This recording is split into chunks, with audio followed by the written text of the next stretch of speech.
nous allons aborder le fonds de commerce. Donc, on entend beaucoup de choses sur cette notion et on ne sait pas toujours bien la définir, bien savoir à quoi correspond le fonds de commerce. Donc, on va voir ce qu'est cette notion. Il n'y a pas de définition légale et c'est vraiment la pratique commerciale qui a développé au fil des années cette notion de fonds de commerce. Donc pas de définition légale, mais on peut dire que le fonds de commerce est un ensemble de biens réunis pour l'exercice d'une activité commerciale. Donc ensemble de biens, on va voir quels sont les biens qui sont concernés par cet ensemble, parce que vous allez voir, il y en a plusieurs. Il y en a qui sont plus importants que d'autres, plus réguliers, c'est-à-dire qu'on les trouve un petit peu systématiquement. Et puis nous allons voir aussi qu'il y a un élément qui est essentiel pour le fonds de commerce, sans quoi ce fonds de commerce n'existe pas. Donc, bien évidemment, cet ensemble de biens réunis pour l'exercice d'une activité commerciale, c'est aussi un ensemble qui a une existence propre et qui est bien distincte des éléments qui le composent.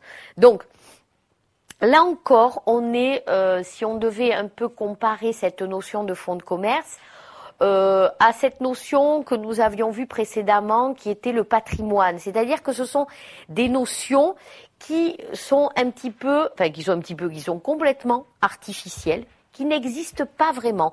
Le fonds de commerce n'a pas une existence matérielle et pourtant, il a une existence propre qui est distincte des éléments qui le composent. Donc c'est un petit peu cette notion que nous avions vue précédemment de patrimoine qui est un contenant. Mais là, c'est aussi la même chose. Donc c'est vrai que c'est les éléments qui le composent qui vont nous permettre de comprendre et de dire là, c'est un fonds de commerce à la différence d'un autre élément.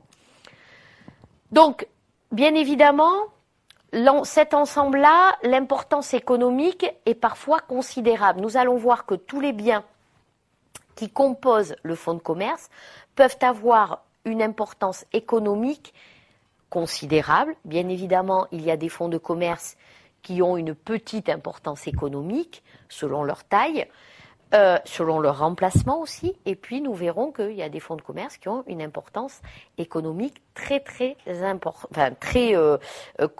considérable, essentielle, parce que vu leur taille, vu leur remplacement, bien évidemment, la valeur, nous verrons aussi qu'il y a une valeur au niveau du fonds de commerce, la valeur va être aussi très importante. Enfin, bien évidemment, on va voir qu'il est possible, même si c'est un ensemble, même s'il comporte des éléments, il est possible de déterminer et de bien individualiser les différents éléments qui le composent. Donc c'est vrai que c'est un ensemble de biens, mais on va pouvoir aussi déterminer chaque bien, bien les distinguer. Et vous allez voir aussi au niveau de la vente, on va pouvoir bien les différencier. Ils ont une existence à part, ils ne sont pas forcément dépendants du fonds de commerce. On va pouvoir éventuellement même les vendre séparément au niveau de ces biens. Donc, on va voir que cette notion, eh bien évidemment, il est possible de déterminer sa nature juridique. Donc le fonds de commerce a une nature juridique, on va la voir quand nous allons développer les éléments qui sont inclus dans le fonds de commerce. Justement, sur les éléments du fonds de commerce, vous allez voir, il y en a de plusieurs sortes qui sont bien différents les uns des autres. Donc tout d'abord, au niveau des éléments du fonds de commerce, vous avez une grande diversité parce que c'est vrai que plus la taille, la nature de l'entreprise est différente, suivant la nature de l'entreprise, suivant la taille de l'entreprise, vous allez avoir une grande diversité. Vous ne trouverez pas les mêmes éléments dans un fonds de commerce, notamment de vente de prêt-à-porter, et vous ne trouverez pas les mêmes éléments que sur un fonds de commerce, sur une vente, par exemple, d'ordinateurs. Les éléments de fonds de commerce vont varier parce que la nature de l'entreprise est bien évidemment différente. Donc, à ce niveau, on va avoir une diversité. Donc, bien évidemment, en fonction de l'activité, s'il s'agit d'une activité de fabrication, une activité de distribution, les éléments du fonds de commerce sont différents. Mais on verra tout de même aussi qu'on a des éléments qui sont récurrents, que l'on trouve tout le temps, peu importe le fonds de commerce. Donc, il y a une grande diversité, mais quand même avec des choses que l'on peut trouver systématiquement. Et vous verrez aussi, il y a un élément qui, là, doit être présent dans tout fonds de commerce. Bien évidemment, suivant si c'est une prestation de service, si l'entreprise offre de la prestation de service, les éléments du fonds de commerce vont être totalement différents, peut-être moins nombreux que lorsqu'il s'agit d'une activité de fabrication et de distribution. Bien évidemment, selon la taille aussi de l'entreprise, les éléments vont être plus ou moins nombreux. Si c'est un petit commerce, bien évidemment, au niveau des éléments, on va avoir quand même le strict nécessaire pour pouvoir développer son activité commerciale, pour la faire fructifier et pour essayer de développer son chiffre d'affaires. Grande distribution, les éléments du fonds de commerce sont très très importants, beaucoup plus importants que le petit commerce. Au niveau, en remarque, ce que l'on peut dire sur les éléments du fonds de commerce, c'est que tout d'abord, le fonds de commerce ne comprend pas certains éléments. Donc, c'est vrai que, attention là aussi, lorsque l'on traite de cette notion, il ne faut pas tout confondre et ne pas tout mettre dans le fonds de commerce. Tout d'abord, l'immeuble dans lequel le fonds est exploité, et ça c'est très important parce que on fait souvent la confusion entre fonds de commerce et immeuble. C'est totalement différent.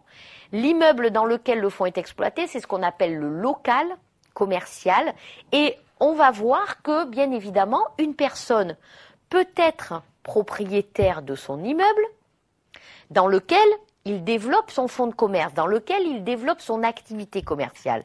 Mais ce n'est pas systématique, ce n'est pas obligatoire. Vous allez pouvoir développer une activité commerciale dans un local, dans un immeuble qui ne vous appartient pas. À ce moment-là, vous allez payer un loyer parce que vous allez signer un bail commercial. On verra justement ce que je vous disais tout à l'heure dans la deuxième partie, les spécificités du bail commercial, parce qu'il y a des caractéristiques qui sont un petit peu différentes par rapport au bail d'habitation, notamment lorsque vous louez un appartement. Vous avez des droits, vous allez avoir des obligations qui sont un petit peu différentes du bail commercial. Donc c'est vrai que le fonds de commerce, il faut que vous excluez à tout prix l'immeuble. Ça, les murs ne font pas partie du fonds de commerce. Et ça va être très important, notamment au niveau de la vente. Puisque quand vous vendez le fonds de commerce, vous ne vendez pas l'immeuble. Pas forcément. C'est deux actes de vente totalement différents. Bien évidemment, le fonds de commerce ne comprend pas non plus les créances et les dettes du commerçant. Donc, bien évidemment, si vous vendez le fonds de commerce, vous ne vendez pas vos créances, vous ne vendez pas vos dettes, qui restent à votre charge. Et donc, vous allez pouvoir récupérer vos créances, vous allez devoir payer vos dettes. Et non plus, le fonds de commerce ne comprend pas les contrats conclus par le commerçant. Donc, bien évidemment, on exclut ces éléments du fonds de commerce. Le fonds de commerce, nous allons voir, il a des éléments qui sont corporels, on va voir lesquels, et on a des éléments, on le verra par la suite, qui sont incorporels.